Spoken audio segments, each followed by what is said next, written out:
What's going on, everyone? Welcome, episode 82 of Poppitt's Corner. And I got my good brethren, Mr. Keith, the man machine, here, ladies and gentlemen, on the show. Thank you very much, seriously, for coming on and hanging. I truly appreciate it, man. How you been? Fucking good, man. Thanks for having me, man. Absolutely. Give me a nice cheers Fucking there. eggs, bacon. Salute. Hey, take a swig. Here we go. Love it. What's going on in your world, man? Just working a lot, man. I just did a concrete pour today. Did a top of a chimney, man. Poured some concrete and just running around like a maniac, dude. Still working. So glad to be working in 2020, man, you know? No, I was talking about working. I wasn't talking about the other thing.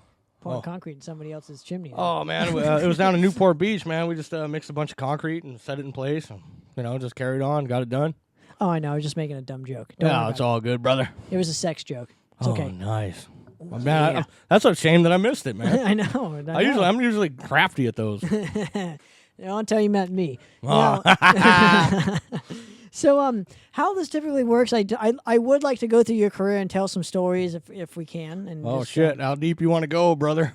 well, let's do some of your first recollections of just listening to music for the first time and kind of what the bands you kind of grew up with. Well, my dad was a rocker, man. I mean, he always played Stones. There was always music in the background when I was growing up. My dad was always playing like Stones, Beatles, Doors. That's why I got into it. My dad was a drummer. He was a drummer in the 70s. He actually played the first Long Beach Grand Prix ever. Really? In 76, before ZZ Top, all those bands. He was this band called Regent, and he opened up for Mata Hoople. Okay. He's pretty much my inspiration. I've been around drums from him all my life, Now, is that where you learned the drums from, or is that just watching your dad play or something? Yeah, I mean, drums, you either have it or you don't, but I obviously, the apple don't fall far from the tree, so. That's good. I mean, what kind of a drummer was your dad? Was he more of like a like straight rhythm player or percussive, where he was doing a lot of shit or something? It was funny, we were talking about The Who earlier before we started. Like, he reminds me of, he don't think so, but he reminds me of Keith Moon, his style, his fills. He's really good at tom fills. I'm more of a snare and kick guy. Okay. Now, with that in mind or whatever, when did you start actually like wanting to play the drums per se? Well, I moved from Bellflower to Corona probably about 13. I think it was 13 or 14.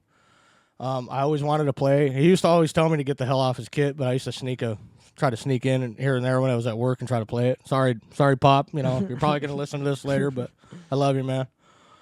It's awesome. 13, I bought this piece of shit fucking kit, dude. Around the corner at a yard sale, $20. I beat the shit out of it, right? Beat the shit out of it probably 2 years, and then I joined a couple wannabe punk rock bands. I guess you could say, because that's all I could play at the time. Single pedal with this trashy, rusty ass cymbal and shit. Now, were you always like a punk kind of guy? Did you always like punk music growing up? I like music, man. Like, everybody says metalhead, punk rocker. Like, I'm a fucking music head. Like, I don't want to label anything. I mean, I play in a fucking fast ass grindcore band. I got a fucking Thin Lizzy shirt on, dude. I mean, love it. You got a Motorhead hat and everything. I mean, I just love music, man. It's all kinds of shit. Like, we were talking about this when we were drinking at Buffalo Wild Wings on Sunday, man, about fucking jazz bands and shit, about Buddy Rich and Gene Krupa and shit, dude. So man, we're on that level. Absolutely, dude. We're both vinyl collectors, Both CD collectors too. I know you got a shitload of CDs like I do right behind me. Actually, I got more vinyl than CDs. Actually. Really? Oh yeah. We got that's because you give too much shit away. Yeah. Usually.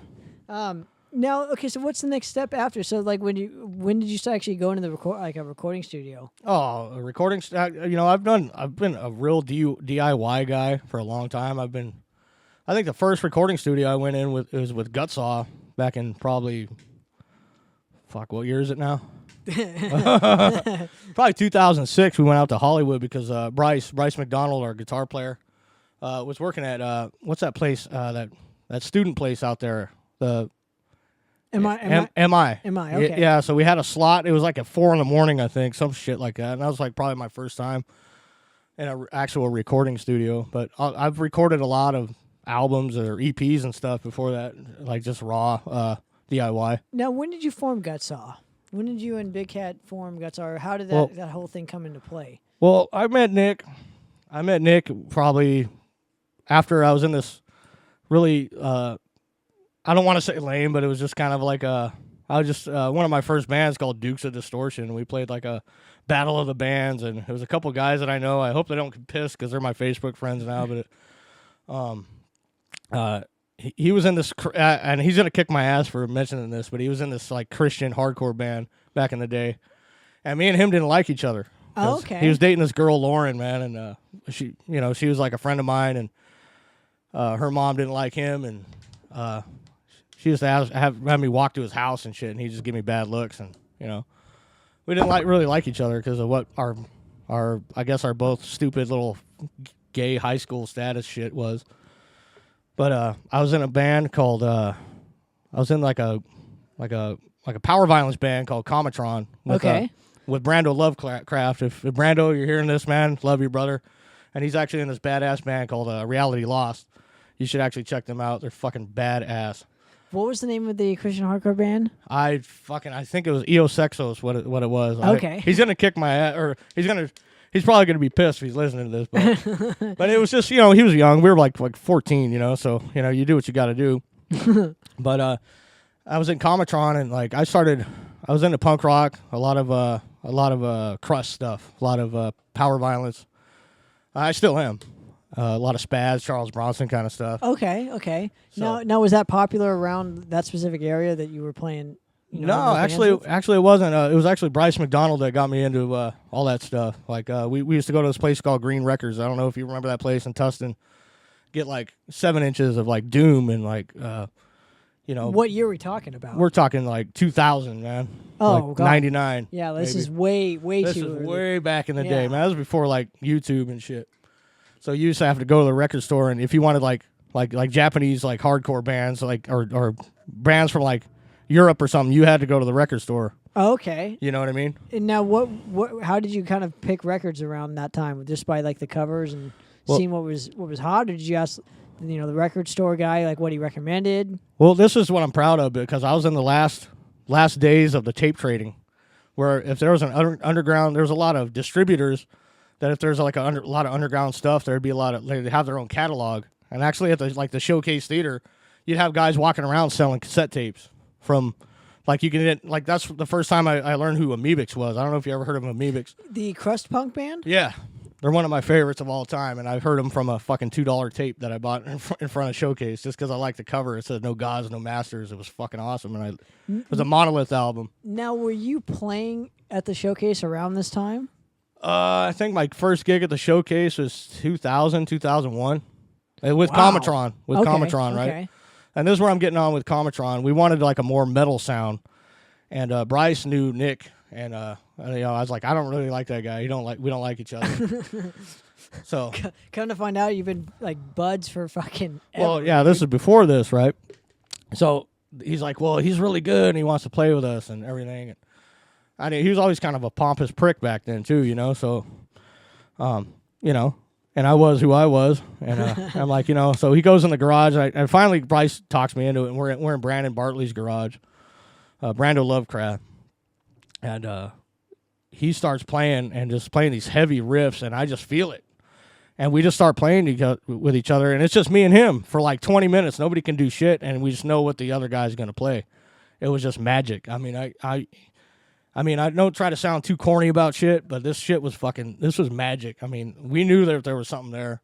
And then I had a boner. and then I was just like, dude, I want this guy. And we just started like gradually talking. And then Oh, so you and Big Cat were jamming for like the 20 minutes. For the 20 Okay, minutes, gotcha. and we both were like assholes to each other in the beginning until we started playing together. Huh, that's interesting. Now, how did you guys click? Did you click on like a musical level? Yeah, Like, 'cause right of there, the we intro? clicked. We knew it, dude. He'll tell you too if you ever ask him. I will ask him when I see It him was next. right then and there, dude. And he was in this other band called Massacre what is it? Massacre or not Massacre because there's already Massacre is Masochist. Okay. And that was with Chris Garza from Suicide Silence and a couple other guys, David Ingram, and Comatron split up, and Brando Lovecraft wasn't really interested in it anymore because we were kind of going towards a metal sound, and Now, what was popular around the showcase era, like the Corona and IE area around like the 99, 2000, 2001 era? You know what? If you're just talking about the showcase, it was all about like the punk shows, like Narcoleptic Youth and the Voids were fucking playing all the time. Those were the awesome shows, and I fucking love those. I miss those shows. Like DI used to come through all the time. You know, Atomic Bombs, fucking, Litmus Green. Okay. Like those were like Friday nights, and like, if you're a metal show, and then we were young, but Joe would give us a shot every once in a while. A big band would come through, and this was with Hatchet Face. Once in a while, we get a good fucking slot. Well, we'll talk about the Hatchet Face days. Now I'm curious. Did that showcase documentary ever come out? I know they had one or something like that. Yeah, it did. It did. It wasn't as good as I thought it would be, but it was all right. There's actually a better one. If you ever watch The Decline of the Western Civilization Part 3, I think it is, or 4. It's from 2000, and it's actually got Izzod in it. Okay. And it's got, like, all the fucking cool punk bands. I'm not into Naked Aggression, but Naked Aggression is in it, and everybody else that's fucking cool. Yeah, well, it documented a time and place doesn't get a lot of love. Right, dude. right. I mean, I'm not even from the IE area. I still want to learn about it. I still want to learn about all the areas, the San Diego, and it's all important shit to me because, for one, I'm from SoCal. Okay. Yeah.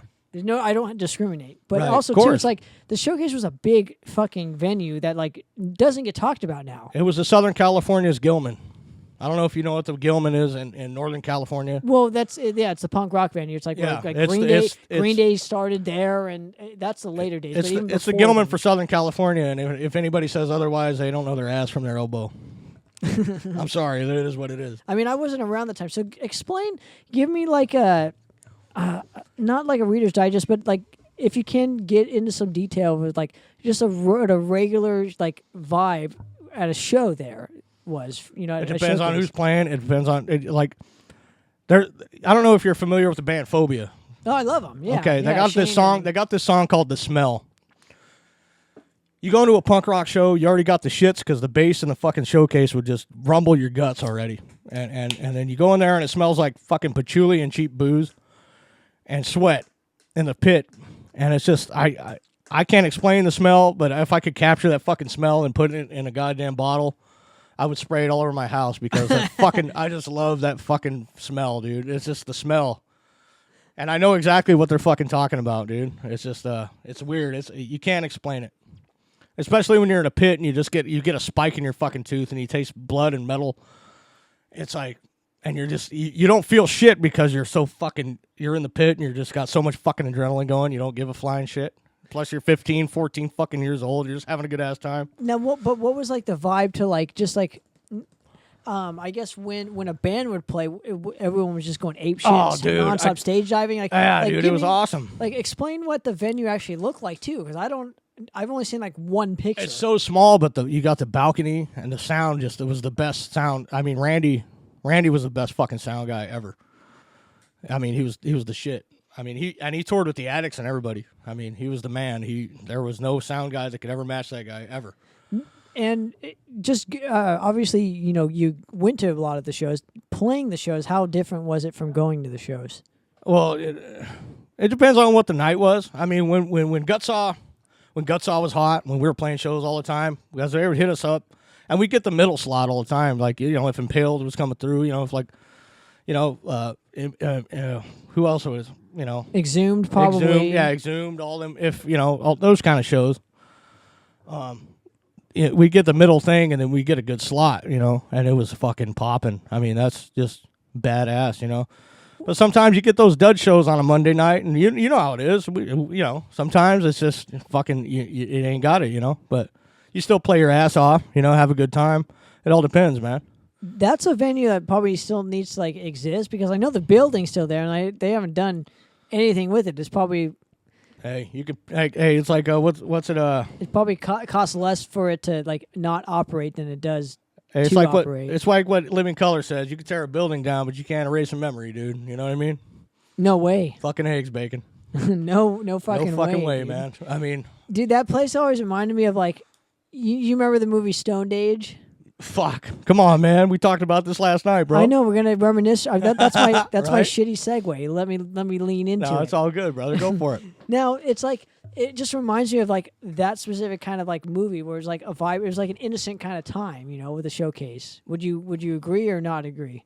I mean, I wouldn't go all like innocent, but I kind of get what you're coming from. Before pre-internet and dude, pre-internet. I mean, fuck. I mean, that's when you didn't go just look on YouTube and say I don't like this band. You heard about the band, like you heard about the band. The band freaking, they did something crazy, and you want to see what happens. Like when I was in Hatchet Face, we played the Fender Museum Battle of the Bands, and we had we wore bloody baptism outfits, and our singer ripped the Bible up in front of like 400 like families and kids and shit. So it was like, dude, it was like a fucking. So everybody wanted to see what the fuck we were gonna do at the showcase or the kegers we played. It was awesome. Right. It was word of mouth, dude. It wasn't, you had to be a legend. Now, not saying we're legends, but what constitutes a legend though there at that place? Just like playing around a lot. Well, or? we never were, but I mean.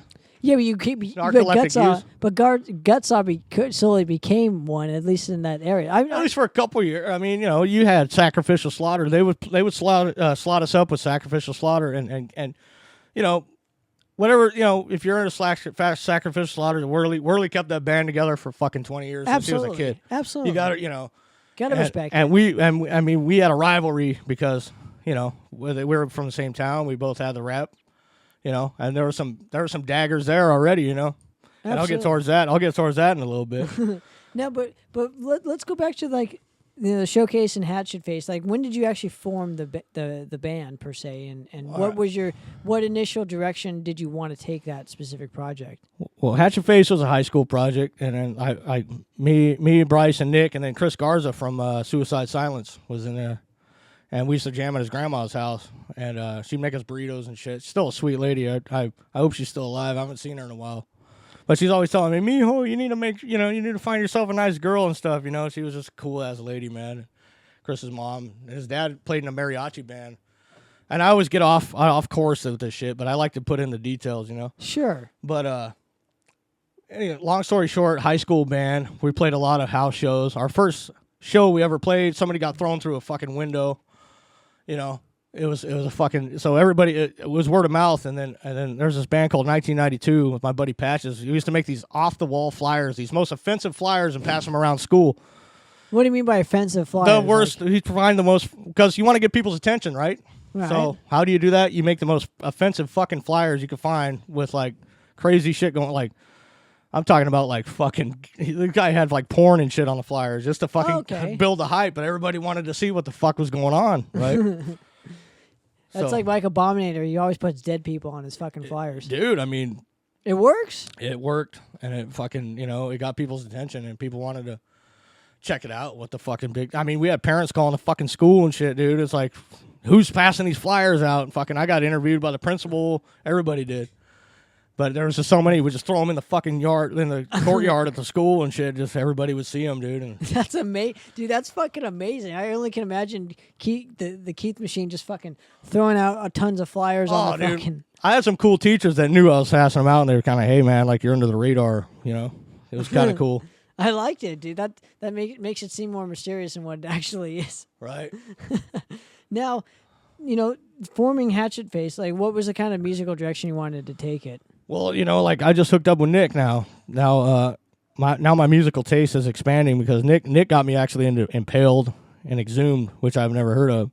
I was into Napalm Death, but Nick actually kind of got me into that gore metal. Like shit, the carcassy stuff. Yeah, like and I was like, man, this is fucking cool, like and Skinless and totally Nile. I was like, wow, dude, this shit is like, I like playing fast, but this is another fucking level, dude. Like he burned me an album, a copy of Choice Cuts by Impaled, and I was just like, the guitar structure. I think Choice Cuts is by Carcass. They both have one. Impaled has one, and Carcass has one. Oh, okay. I have both of them. Oh, okay. Yeah, but you're right. But it was Choice Cuts, and totally fucking was just metal out. Like I love like the whole grindcore structure of like Pig Destroyer, all those fucking relapse bands that were coming out in the early 2000s. Origin. Yeah, the all the classics. Sick, dude. Just fucking awesome. And then, Chris Garza, he started jamming with a bunch of other guys, which is now Suicide Silence, and we started, breaking up, going in different directions and stuff. He wanted to play more like, I don't know, more like hardcore-y kind of popular shit at the time. Sorry, Garza, but, I knew I was up. But that's all cool. That's all good. And then we found out there was another Hatchet Face from fucking, I think, Chicago or somewhere. There's like 3 of them. Hatchet Faces already. Right. So it was just me and Nick, and then we had David Ingram, which is a friend of mine on Facebook. Not Cathedral / Benediction, Dave Ingram. No. Okay. Okay. No. Different David. And Nick always wanted to make this song for Gutsaw for Hatchet Face called Gutsaw, and I was just like, how did he come up with the name? How did that? That's how the name came about. He says, when we were in Hatchet Face, he said, what about a song called Gutsaw? And I always said, what about Gutsaw for a fucking name? And Nick said, I like Gutsaw because it's like a sawing the guts of reality, like sawing, exposing the guts of reality, Oh, okay. Yeah. So that makes a lot of sense. That was him, man. That was all his doing. That's fucking cool, dude. Yeah, it was all Nick, man. He made that fucking name, and that stuck. And then my buddy Patches made the logo that you see now, and this was back in 2003. And what was your first demo with Gutsaw? Did you have anything that wasn't on like the Metal Archives per se, or like handwritten shit? Or oh, we had we did 100 copies of Progression of Decay, which is our first album, and it was early 2004. We recorded it in Nick's living room, actually. And the band formed when? 2003. Okay, so it only took you about a year to get a full-length record out. Probably 6 months. Oh, wow. Yeah. Okay. And we recorded it. It's raw as fuck, dude. We did a cover from Dahmer, Alex Emerson, Fish. We did a full mix down in the room, like total raw guitars. It was a trip, dude. And actually, the intro of it, we had the Poltergeist intro, and then we had I don't know, he'll probably kick my ass now, but Nick recorded himself banging some chick, and he fucking overlapped that on the intro. Dude, it was fucking awesome, dude. I'm not mentioning who, but but it was a trip. That was our first album, Progression of Decay. There was only 100 of them. We photocopy. I think we spray painted the CDs. I mean, black. Do you think that CD will ever, see the light of day, or were these all just like kind of? You know what, Nick? Would you like to see any of your records, repressed or anything like that? Nick was always talking about it. Nick always wanted to repress it. So I always roll with whatever he wants to do. I always have. See what he wants to do. I like it. Yeah. Well, because Gutsaw is like very, in my opinion, one of the. Every time I met, like, people know who Gutsaw is. It's not like it's like this band that like went nowhere. Like there's still people like me and Tony Cole always talk about you guys. Oh, Tony Cole used to come see us jam, man. He used to come drink beers. He used to get high as fuck, dude. That's awesome. Because we used to go. I don't know if you heard of Rev It Up Studios. Yeah, in Chino, dude. In Chino, right? We played that place. They set up like a Slayer makeshift played stage. there. I fucking met Kerry King there. He opened the door for me to get my drums in. Yeah, dude. No shit. Fucking A. Yeah. How random though. Kerry King was in Chino. Like that's. I didn't even know. I didn't even look up at him. I just saw a bald guy, and he said, "Here, bro," and he opened the fucking door for me to get my bass drum in, dude. And I was like, "Oh shit, you're Kerry King." He's like, "Yeah, man, how you doing?" I'm like, "Fucking, what are you doing here?" He's like, "Oh, we got rehearsal. We got a tour coming up." I'm like, "Holy fuck, what the fuck?" Yeah, Rev It Up Studios in Chino. That's fucking awesome. Out of all fucking places, dude. I have a story like that, but it doesn't involve Kerry King. Really, dude? So we were playing it. It was like Hot Something Studios in something Springs. What's the Hot Springs? Santa Fe Springs. Santa Fe Springs. It was like a hot, not hot Carl, like a hot. Hot Carl. we always used to we always used to joke because it sounded. I think it was Hot Springs Studios or something. Right. so we started playing. We were playing, right, rehearsing, and this is way back in like the demo stages, like before pre first album. I want Right. to say 2010. It's awesome. Fucking guess who? So we get done, rehearsing or whatever. I want to say it's either two scenarios because it's my memory's always phasey at this part. He either walked in our rehearsal space and opened the door and was like really excited, or we talked to him afterwards. So I don't know the two. Anyway, come to find out, so we jammed or whatever. Right. And fucking, who do I see is fucking Mike Portnoy. Oh, shit. Wow. From Dream Theater. Yeah. Fuck. Yeah, That's Mike cool. Portnoy is in fucking, and I'm like, holy shit. Like, dude, you're Mike Portnoy. Holy fuck. That guy was amazing. He is amazing still. Didn't he tour with Demi Borger or somebody? He toured with Avenged Sevenfold, I think, right? Oh, fuck. That was Hellhammer who did Demu.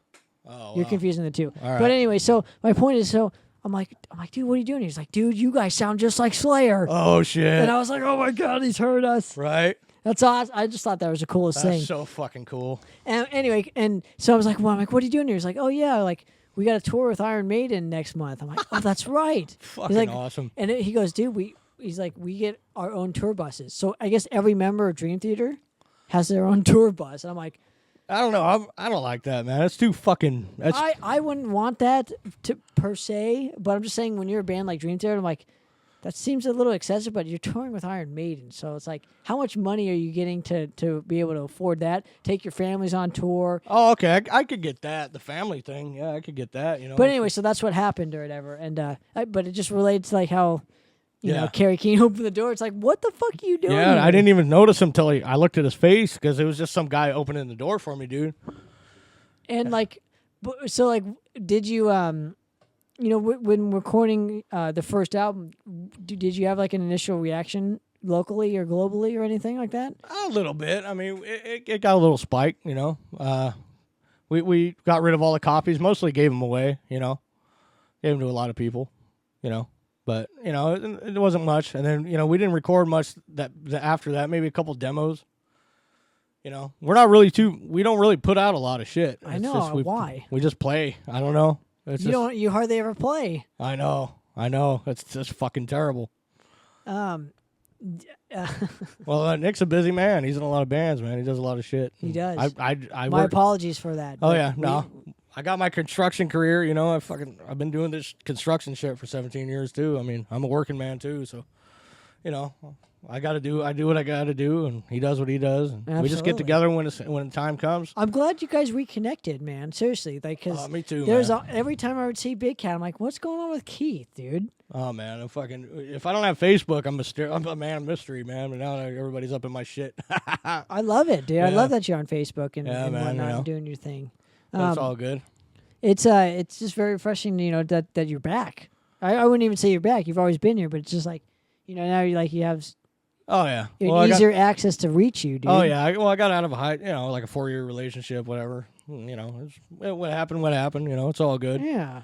But Well, let's focus on some more positive aspects. So, like, oh, there you go. you know, you're like with Gutsaw.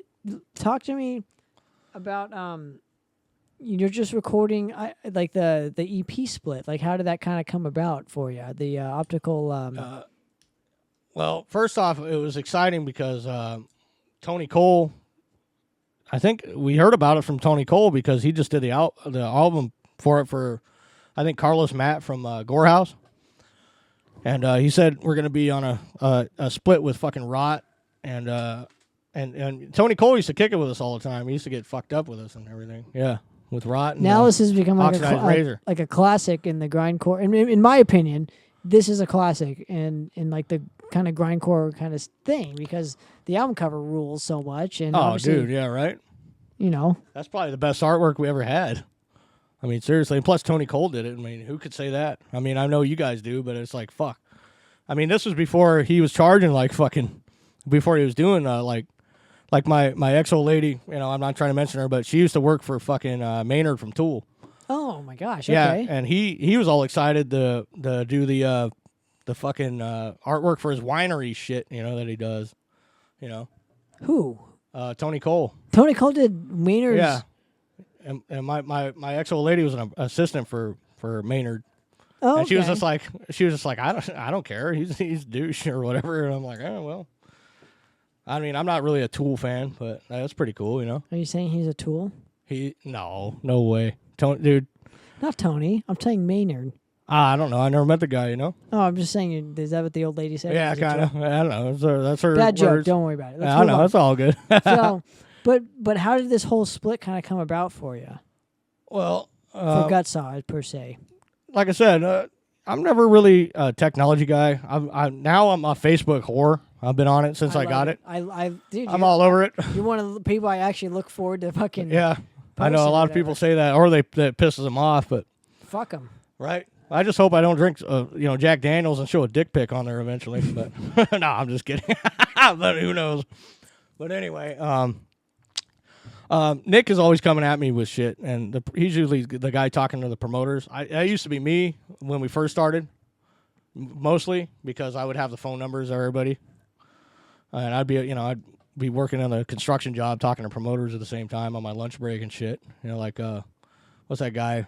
I don't know if you ever worked for him. I can't freaking remember his name. He's a dick though. He's the guy that got Great White all burned up. The guy that burned Great White up. I can't remember it right now, but I'll think of it later. All right. Yep. So, so working with Tony Cole and actually deciding like what songs you wanted to put on the optical hook dissection, split or whatever. Talk to me a little bit about it. Well, Nick wanted to do it, and he talked to me about it. We're going to be on a split, and I was thrilled about it because I knew Tony Cole was going to do the artwork, and it was going to be for Gorehouse Productions too. And how did you hear about Tony? What artwork stood out for you from him? Well, I actually met Tony when I was like a fucking youngster, probably 18, 19 years old at a metal fest in Bellflower. It was this old bowling alley in the same city I grew up, and they had a metal fest there. And I actually met Caton from Hyrax there. He's a good dude. Dude, that guy sent me some shit from their Germany tour, dude. It was awesome. He gave me a free shirt when I was in Texas. He's good people. I mean, he's one of my homies. Yep. I consider him a homie. So. Fuck yeah, man. You should have him on the show one of these days, dude. I've been trying. Really? I've thrown it out there. I've been trying. All right, cool, man. Get his ass on here, man. 'Cause he's cool as shit. Oh yeah, he's awesome. Right. I hope he takes the invitation, but can't force everyone. So. But yeah, I always get off your stories because I go into detail, and I apologize for that. No, it's all good. It's all good. Yeah, but I always call Tony Cole fucking David Grohl. I always have. I did since I met him. That's amazing. He was doing art while the show was happening. He was doing freehand art. Yeah, live art or whatever. Yeah, it was fucking cool, and I just always admired his work. It was fucking awesome. Well, that's how he can get out there without like having to always draw album covers for people. Like, right. And plus, if he's at a show, he's told the story obviously multiple times, but Yeah. he's got nothing else to do. He's like idle hands like me. We always have to have something in our hands, fucking doing something. Oh well, I do too, but it's a little something different. You know what I mean? We're not at a show. I'm talking at a show. Like, I don't know. Yeah, if you're behind a drum kit, I mean, nobody's gonna see you back there snapping your carrot. Oh shit, never mind. Oh, you're talking about staying busy. Bad joke. it's all good. But at least you're not playing with your carrot. All right. Now, How do you know? I don't. I don't. You're right. Absolutely right. I'm fucking with you, man. Absolutely right. But how did you decide on the songs for this specific thing? Are they all new at this time? I don't know. It's been a long time since I've seen this fucking thing, actually. Enema Art is probably one of my fucking favorite songs that we ever do, ever. Grenade Gynecology, that's an old one from 03. An Advancement Through Defilement. Nick wrote that one. The most awesome riffs in that one. I just kind of wish the production value of this was better. Well, how did you record it? Oh, dude, we did, I think it was, my drum set was a 1 MS SM57 on the snare, a DM5 on the triggers, and I think just an overhang for cymbals and toms, but I was pretty proud of it. No, it's a great record. I mean, I like it because, it's obviously got all my homies on it. Yeah, yep. And this is when you were a 3-piece too, man. Right, yeah, fucking Doug Saw, man. I miss him, man. I might go up to Philadelphia to see him pretty soon.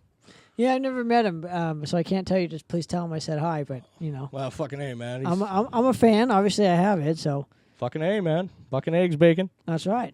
Now let's move on real quick. when I first met you, it was around like the 2014 era. Yep. And I think how I met you is I interviewed you and Big Cat at KTST with Benny the Breeze, if I'm not mistaken. I met you before that, man. Really? Yeah, man. Remember we played that festival together? It was in Pomona. Yeah, what was the name of that place? You're sparking my memory. What the fuck was it? It was a fucking. It was a bar, right? Yeah, there was a bunch of fucking bands on it, and we were the fucking headliner, and we were the headliner, and you guys. That's when I met you because you played like two bands before us, and I remember you guys blowing us the fuck out of the water, man. I remember that shit, dude. You guys had the fucking best crowd response, and then fucking I mean, we still had a good response, but right when we got out, I think you get too many bands on a fest, everybody's burned the fuck out. I don't care who the fuck it is. I stayed and watched your guys' set. Oh yeah, I remember.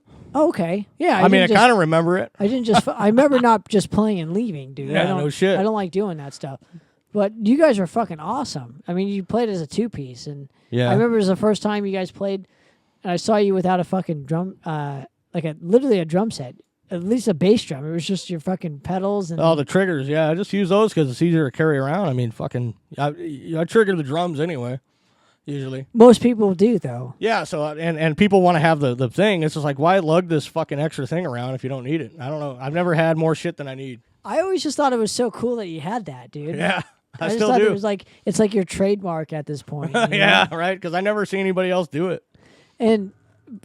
But I remember, that was the first time I saw you guys. Yeah, and I don't remember obviously meeting. Obviously we did. Yeah. So I don't remember that part. But I remember. Well, remember we were doing those hookers and shit backstage? Shh, we don't tell people that. Oh yeah. We don't no, tell I'm people fucking. that. I'm fucking with you. Too much coke. I'm fucking with you. Now, but I should say this. One of the last times I saw you was that interview. So that was fucking 5 years ago. Was that the last time I fucking seen you? No way. Yeah, dude. When was the last time I saw you besides that? We played at that one show with Empire Vampire Squid, remember? I saw you then, and you slapped that Madras sticker on my fucking tom.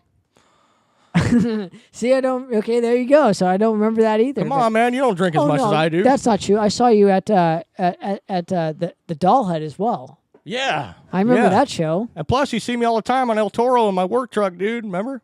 That was fucked up. I was all flipping you off. You're all fucking. No, dude. I looked to my right because I was going to work. Right. At, 7 or 8 in the morning. Right. I look over. I'm like, oh shit, that's Keith. I'm like, oh my god, he's not a ghost. Big old fucking construction truck, He's flipping you off and shit. He's like, yeah, dude. But you're like, dude, what the fuck you doing here? I'm just like I'm going to work. I'm like, what are you doing here? He's like, dude, I work down the street. Oh, no shit.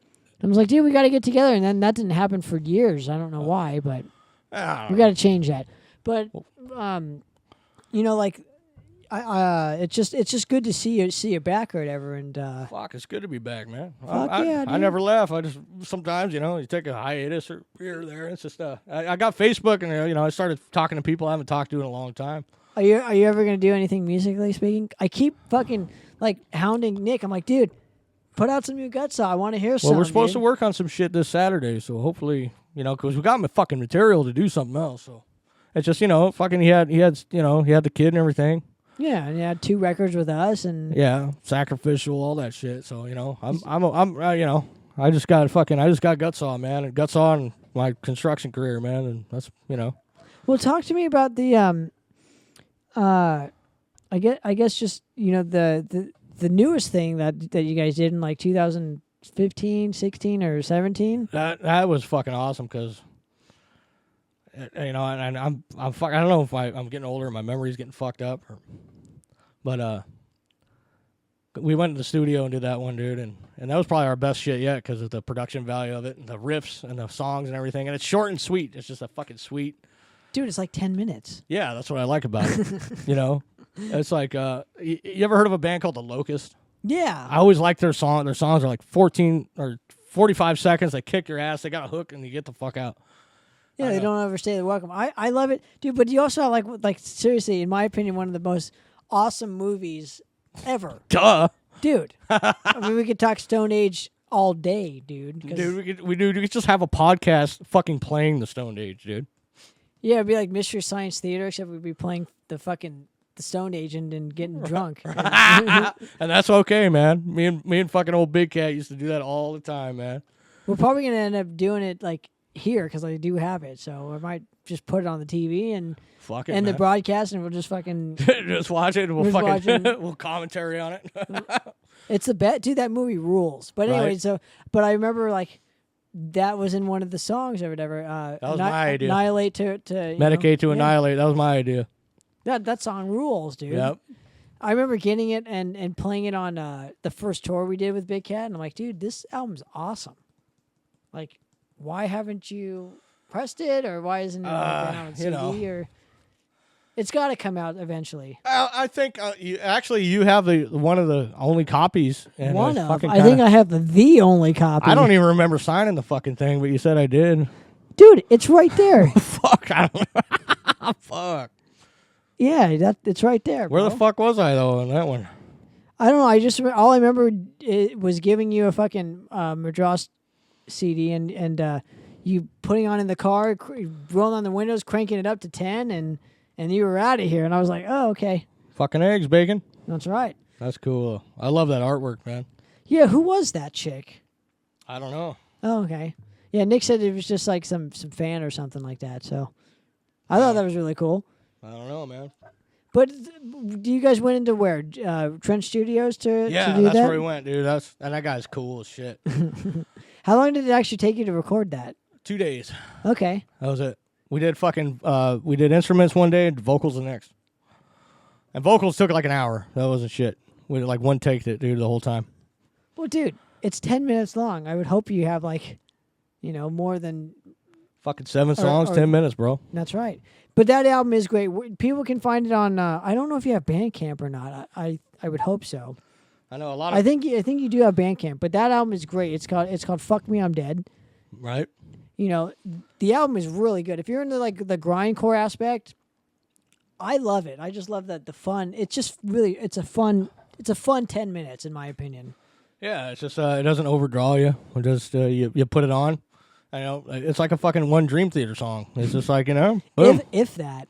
right? If that. It's like a fourth of a Dream Theater song. Yep. Dream Theater, I think they're like fucking 40 minutes a tune or whatever. Yep. I like that new Madras though, man. Thanks, buddy. I That appreciate shit's fucking it. sick, bro. But like I said, I'm still nostalgic of the aquatic sector though, dude. I know. Frozen I got- beneath the snow, dude. That That's your- fucking scream in the beginning, dude. That- Ow! that's your Dude, song, You dude. hit me on that shit, dude. That's your song, You bro. hit me on that shit. That will be forever dedicated to the Keith Machine, dude. Fuck, man. I think I seen you play that live for the first time. Just fucking, dude, that is so cool because you got all these serious metalheads here. And you we're know, not that serious. Oh, I know, but some of them are, dude. That's why, like, sometimes and people get pissed, but sometimes I prefer punk rock shows over metal shows because it's like fucking everybody's drunk. But sometimes, not all the time, but you go to a metal show and everybody's just got like got their arms crossed, all fucking. Well, that's become the new stigma. And it's Yeah, so it's like, dumb. dude, light the fire under your ass. Where you at? Like when we headline, you see me. When we headline a show, I mosh for every band, dude. I don't care. And then I get up on stage and start fucking playing. Let's get this fucking party started. I mean, that's Right? I mean, right. let's rock and fucking roll, dude. It's funny because people will see me in the pit. Kids will see not knowing I'm playing that night and be like, "Oh wait, you're fucking playing?" And I'm like, "Yeah, fuck yeah, let's rock and roll, man. I love it. Dude. That's what we love about you. You know? Fuck it, It's like man. Life's too the- short. The energy. Yeah, of course, dude. Get this fucking show open, man." I think like much has been too much emphasized on this, having to be serious in a metal band All right, it's like, instead of just having fun. I don't know, yeah, right. but like I told you, a lot of people did not like that record, and not a lot of people liked that specific track. Well, not all the people are gonna, dude. That's Of the beauty course. of it. I know. If everybody liked it, you'd have problems, man. I would. Yeah. Yeah, absolutely. But I'm glad that it speaks to you on that level, and you just enjoy it for what the fuck it is. Right. It's a banger. That's It's a all banger. the song. Like I told you, that song literally is like all. I call it the scrap song because it was like we need another song to fill the record. Here's all these other riffs I have. Let's put them together and see what happens. That's my favorite song on that album. I'm glad it on the album, not on our career, but it's. No, it is my favorite song by you guys. I'm Don't get sure me wrong. I'm sure it is. I just set myself up for that, but I'm just glad that that has a nice a fan base to it or whatever. That's cool. And I'm still gonna make you fucking play it live. I'll fucking scream it the whole time, dude. I'll fucking get drunk in the fucking crowd and I'll start talking shit. I'll peg you, motherfucker. One day, I think with this new lineup, I don't know if we've ever played that song live with this new lineup. It's probably been since that record was released.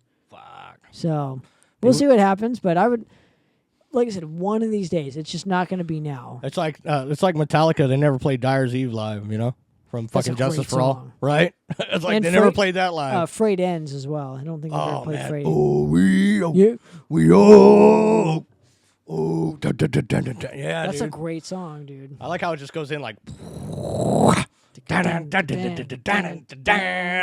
dude, that's just fucking sick. I think besides Master Puppets, I think that's my favorite album from them. Those two. That's my favorite. I love it. Yeah. I just love. I don't care what the mix is. That record just rules. Now, okay, you talk about you're a Hyrax fan. Yes. There's a side project called Phantasm. Yeah, I have it on vinyl. Yeah, with the original bass player from Metallica. Everybody says it's Cliff Burton. It's actually Ron McGovney. Yeah. And he's a bass player on that album with fucking Caton. It's fucking sick. And dude. you know who plays drums? No, I don't. That's one thing. Gene Hoglan. Oh, that's so fucking sick. I didn't know that. See, we halved it on there. See? Fucking awesome. Well, I knew that Ron McGovney. Oh, yeah, I was just cool. waiting. I was just, but Gene Hoglan actually played drums on it. So that's it's like a super group. Dude, that's a super group, dude, for real. Fucking, I have that, the first one they put out, just Phantasm. Well, it's the only one they've ever put out, I It's think. clear. Yeah, It's clear vinyl. Yeah, you I have it too, I huh? have it. Fucking Yeah, mine's all signed by Caton. We're so. both fucking. Oh, fuck you, man. Fuck you, man. Dude, I'm that kind of a fan, dude. When I know, I that's meet sick. somebody Yeah. that I'm a fan. Right. Like I'm truly a fan of what you do in Gutsaw. I mean, I've told you that. Had you on the radio show. Oh man, that was cool. That was badass, dude. We got stoned as shit, dude. How much weed did we smoke? We probably smoked about 2 fucking grams. I kind of wish I was smoking weed right now instead of just drinking beer, but Fuck, I quit smoking that a long time ago. Once in a while, dude, in a blue moon, I just get stupid, man. That makes that shit too potent. I mean, I know I sound like a bitch, but they make that shit fucking potent now, dude. I could use some potency, man. I've been working my ass off. I could use some potency right now. Well, fucking hey, you go, girl. That's right. You go, Shaniqua LaFont. You go. Now, what was the initial reaction to any of the Gutsaw records? Because it's not talked about a lot. So, like, did you guys actually like promote any of these records? Like, oh yeah, fucking Nick's the biggest promoter ever, dude. He Good. always promotes shit. You know that. Yeah. Me, I do what I can, man. I'm working all the time. Right. So. Well, I mean, I like I said, I love these records, dude. Well, I'm trying to put out another one, man. I'm gonna try to talk him into it on Saturday, man. Good, dude. Maybe I can do some guest vocals. I would love that. I'd be honored. If not, no big deal. But we were talking about the showcase earlier. We were working on a song called 683 R.I.P. or 683 Rest in Peace, which was the address of which it? is the address of it. And it's funny because Nick still has a recording of used to be able to call in to showcase and get the bands that were playing that night. And he says, "We got Sacrificial Slaughter, Gutsaw. We're gonna put that in the middle of like the fucking song, like in the middle of the the bridge, dude. Go to Trent Studio, record all that shit. And we wanted to do a chant during the song called 683, Rest in Peace. We're going to have like everybody we know fucking do the chant in there, dude. Ooh. Right? Ooh, you heard it here first, ladies and gentlemen. That's awesome. I mean, everybody, you had to be there. You had to fucking be there. That's it. I mean, to really explain it. See, I wasn't. That's why I'm trying to get some stories and whatnot. What was your favorite band that you saw from that place? Now that we've like kind of tackled like somewhat of your musical career on a probably on a terrible part on my part per se, but like what was let's discuss more of like some story aspects. Like what was your? I got a top 5 probably. Okay, what's your top 5? The Locust. Okay. Anal Cunt. Hyrax. Phobia. Probably Litmus Green. I fucking love Litmus Green punk, the punk band, fucking old punk band. So it seems like a lot of grind and punk bands played at the showcase. Oh yeah. Okay. Right. That's primarily, audience.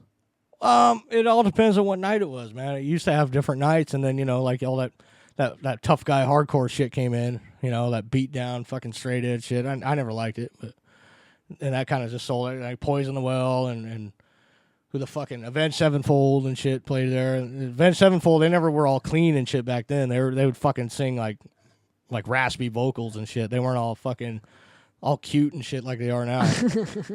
When you seen them there, they're all fucking fucking hardcore beat down pits and shit, dude. I wish that place would like reopen again, but at the same time, it's like that time is kind of come and gone, and it sucks. Yeah, right. I don't think it would be the same. I think it would be ruined by money or whatever. I'll tell you what, dude. If I won the fucking lottery tonight, I won like a fucking $500 million. I'd open that motherfucker back up. I buy the fucking Corona, fucking city of Corona, fucking new police helicopter. I say, shut the fuck up. I'm opening the shit. Suck my dick. It's happening. I love it. I'd open up the lounge too, the fucking bar over there. I fucking love that place. Miss it. Dude. Fuck yeah, dude. Now, let's talk. Let's obviously, we. I wanted to tell you real quick on the air for that Stone Age story, and maybe you can branch off some other ideas. Go for it. So I was working Monsterpalooza in I think Pasadena or Glendale. I can't remember. One of the two places. Right on. I think it was Son of Monsterpalooza, if I'm not mistaken. Anyway, so they always have guest stars that do signings and whatnot. Like right. I met Frau Farbissina. She was like super nice, from Austin Powers and whatnot. Oh hell yeah. I was at rack, bro. You're all blushing and shit. Look at him. No comment. All right. But one of the guests was, and I didn't know it because he came by our booth. Right. Was just checking stuff out before it started or whatever. He's like, "Hey, you guys got like a lot of cool stuff here," and I'm like, "Oh, thanks, man." I look up and I'm like, "Man, that guy looks so familiar." And so I worked the whole day, and then it's like probably 2 or 3 o'clock, and I'm like, and I was thinking, I'm like, I don't know why the Stone Age either popped into my head and whatnot. I'm like, oh my God, that guy's the prep in fucking the Stone Age. Oh shit, that's so awesome. So I go up, I'm like, hey guys, I got to use the restroom. Oh shit. So I walk over, and I go to his booth. And I'm like, dude, you were in the Stone Age. He's like, you're one of like 7 people that's ever told me that in my lifetime. That's a Gary Busey's son, isn't it? Yeah. Yeah. Yeah, it was Gary Busey's son. Hey man, you let our chicks in. So good. And he's like, you look like you're from the Stone Age. I'm like, oh, thanks, man. I took it as a comment because I like that movie so much. Yeah, it's just funny. He was like a little bit like taken back that I remember him from like a little part of a movie when he's like known for Battlestar Galactica and Yeah, and what's that one fucking comedy he was in? I loved. It was called Tomcats. You remember that one? He was just like this douchey character, dude. It had the fat kid from fucking Stand By Me on it, but he was older. I forgot the guy's name. Jerry something. Yeah, fucking. It was cool as shit, dude. It's a funny ass movie if you ever seen it. It's from the early 2000s. You should just look it up. I should, Funnier but as I shit. wish I knew it when I first met him. Oh yeah, right. But no, it was just really cool to meet somebody from the Stone Age. That's fucking badass, dude. You know what I mean? I just thought that was super cool because I'm like, oh, I love that movie so much. I've always loved it. It's like the scene when they fucking piss in the ice trays. Hell yeah, so dude. Good, dude. Me and that's kind of shit me and Nick used to pull fucking back in the day. I'm sure it was, dude. You don't even know, dude. Oh fuck, dude. I'm sure it was. Oh shit. Fucking A, man. That's a great movie, man. I mean, I don't mean to keep going on, but I just love that movie so much. I know for like metalheads, like they have a movie. You know, you guys have a movie, right?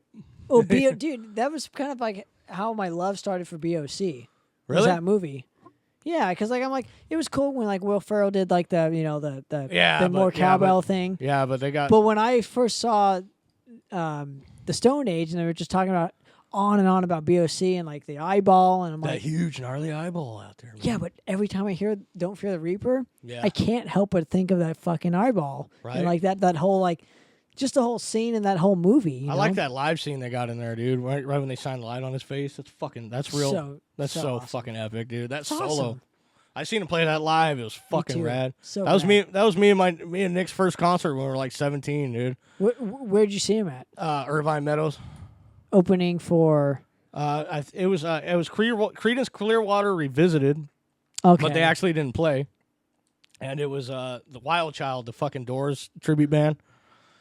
We were like 17, dude, and me and Nick well, I wasn't drinking at the time, even at 17, but Nick talked some fucking guy to fucking buy him beer, dude. Like, go set it on the fence and buy from one BOC fan to another, dude. And I remember fucking Nick saying that, dude, and fucking that guy bought Nick a beer straight up, dude. It was fucking funny. I love BOC, man. I like the Spectrum, the Spectres record or whatever. That record rules. It's got Godzilla on it and like golden age of leather. Right. Love all that shit. Fucking sick, dude. I know a lot of people can't get into BOC, and I kind of get it, but it's like I don't know what it is. They're only known the shit part is they're like a one hit wonder. Usually, they're only known for Fear the Reaper. Don't Fear the Reaper or Burning for You. Yeah, that's what sucks. Like, but they have a lot of good songs, dude. Godzilla is like awesome. I love that song. Oh fuck, dude! What was that other movie? Detroit Rock City, dude. What is it? Cities on Flame with rock and roll. It's a great song too. Yeah. Man.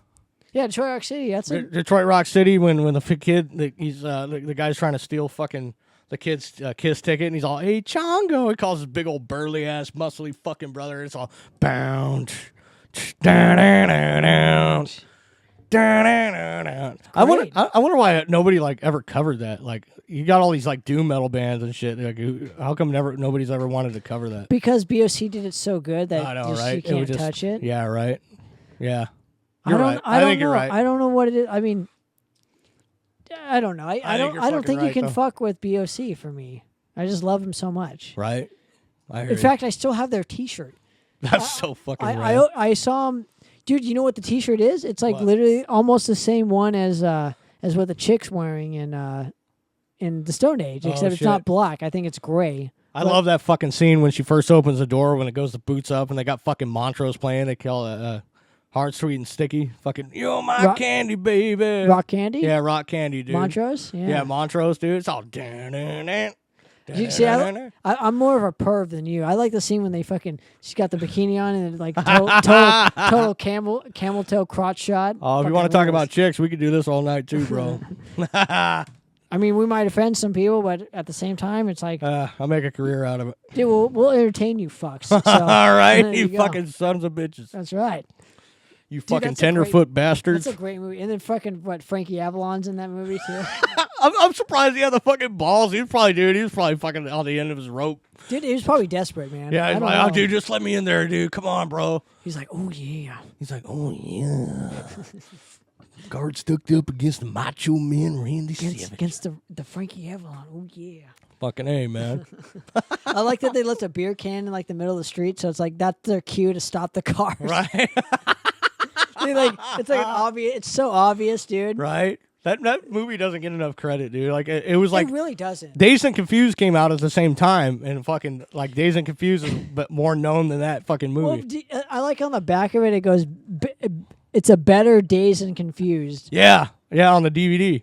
Yeah, I had that shit. And it's made by Cleopatra. I know Cleopatra's not like the biggest, but that company does rule. They have a lot of great documentaries that came out on it, and all like the Inside Metal things that I like to listen to watch with Bob Del Bandy, and did all the Inside Metal documentaries that came out on Cleopatra. And anyway, Stone Age was one of them, and that DVD looks like it was like bootlegged, but it's like an official version because I guess. Do you think they'll ever release it in HD? I don't think so. I can't see it on like a Blu-ray or like. Dude, I had somebody get it on fucking Hulu a couple months ago. It's on Hulu? Yeah, bro. I have Hulu. Go look for it. I'm going to have to go look for it. Dude, they had the fucking, the Mentors? I love the Mentors. They had the fucking Mentors documentary on Hulu, dude. There's a documentary? I swear to fuck, dude. It's so awesome. Watch that shit. I'm a huge fan. I love You Asked For It. That's a great fucking record. I have the fucking shirt, dude. It's in red with a fucking three. Shocked and Ghost. Right? Fucking A, dude. Well, if you're into punk rock, I mean, yeah, Mentors rule. Me and Nick seen him in San Diego at the Plum Loco. Fucking, I saw him at the Vex. Probably like awesome. Yeah, 14 or Probably about 15 fucking so years ago. this is not El Duce era. No, this is El Duce. Yeah, he El died a Duce- long time ago. Yeah, I know. I just love El Duce. He was Mine you, dying you, baby, you're so fine. the fucking the Wally George interview that he did on the Oh, Hot hell Seats. It's classic. Or the fucking Mentors Dream Date contest. You ever see that shit? No, what is that? Oh fuck! Look that shit up, dude. When you're done tonight, after you go take a shit and you're gonna go to sleep, fucking dude, look up that shit, dude. That's awesome. Yeah, dude, he's all freaking. He's on a thing and he's sitting by a dumpster. He's drinking a 40. He's like, just enter the. Are you tired of seeing some glam rock fags? He's like, enter the Mentors Dream Date contest, baby. Just send a nude picture of me and some drinking money. I was just like, dude, you'll die, bro. You'll fucking die. That's awesome. I swear to God. He's like, I know you think it's too good to be true there, ladies, but you could win. We need more of that stuff. I love that shit, dude. Oh, dude, hell yeah. It's the best. Right? Guy's a fucking maniac, dude. Legend. Right? Fucking legend, dude. Hey, let's go to I'm gonna use the restroom real quick. All right, I'm gonna get another beer if it's all right with you. Yeah, no problem. Fucking dig it. My beer is your beer, so Same here, bro. But we're gonna play your jam here. Frozen beneath the snow. Yeah, we're do gonna that play it. shit, dude. And we'll be back listening to and watching the Poppitt's Corner. We'll be right back.